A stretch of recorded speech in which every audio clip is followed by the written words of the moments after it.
We are the #1 producer of oil and gas, but we're transitioning away from energy that creates the carbon that's warming the planet and threatening our health and our environment, and we're going all in on clean, renewable energy sources like wind and solar. And Alaska has the natural resources to be a global leader in this effort. America, right now, harnesses 3 times as much electricity from the wind and 20 times as much from the sun as we did back in 2008. That's how much progress we've already made. And Alaskans now lead the world in the development of hybrid wind energy systems for remote grids, which help, obviously, villages that aren't hooked up to a big power grid. And you're expanding your solar and biomass resources. So Kodiak Island, for example, recently achieved 99.7% of its electricity from renewable sources. Its wind power alone displaces more than 2 million gallons of diesel fuel every year. So people are saving money and helping the environment. And today, Kodiak Island announced a $3 million public-private partnership that will make the island the first in the world to adopt new technology that lets it stabilize and store the energy it generates from the wind.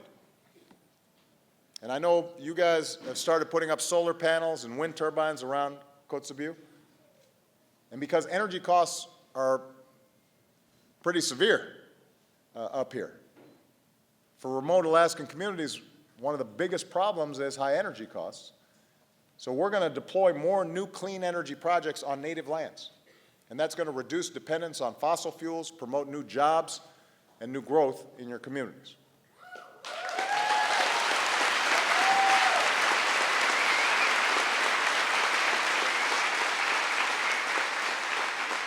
We've also invested in energy efficiency in every imaginable way, in our buildings, in our cars, our trucks, our homes, our appliances. And all that saves billions of dollars for consumers along the way. So more than 15,000 Alaska homeowners have cut their energy bills by 30% on average. And that saves folks here in Alaska more than $50 million a year. Anchorage became the first city in the world to replace more than a quarter of its roadway lighting with LED lighting. And that saves the city $260,000 a year, cuts its energy consumption from lighting by nearly 60%. In the town of Tuk, the school district replaced its expensive diesel heating and power systems with one fueled by biomass, saved enough money to rehire the counselor, the music teacher, and the boiler operator. That's a good story.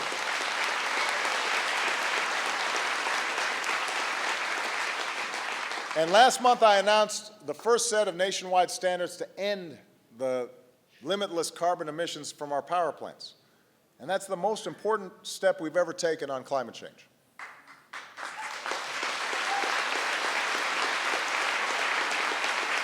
So, the good news is we've made a lot of progress in the last 6 years.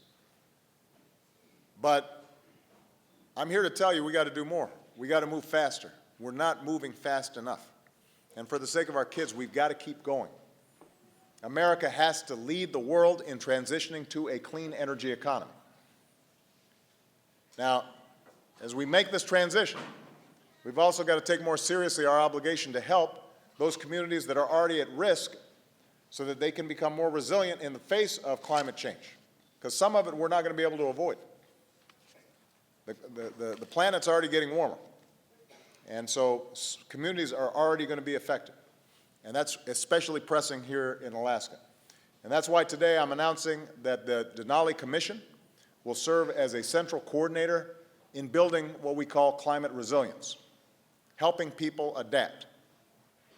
And this is going to cut through bureaucracy and red tape, frees up communities like yours to develop and implement solutions for events like coastal erosion and flooding and permafrost degradation. And the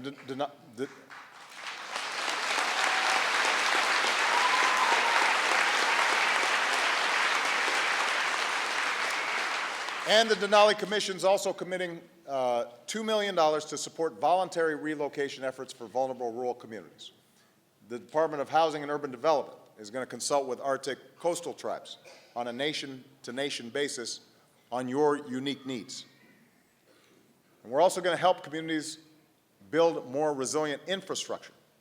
You shouldn't wait until disaster strikes. We should see if we can invest in communities before the disaster strikes to prevent it. So today we're announcing more than $17 million in USDA rural water grants for infrastructure projects in remote Alaskan communities, including one right here in Kotzebue. And we're launching a new competition to support cutting-edge energy efficiency solutions. So the Department of Energy is going to offer technical assistance and advice. If your communities come up with the best strategy for sustainable, efficient energy that's tailored for your community, you're going to get federal support to make your plans a reality.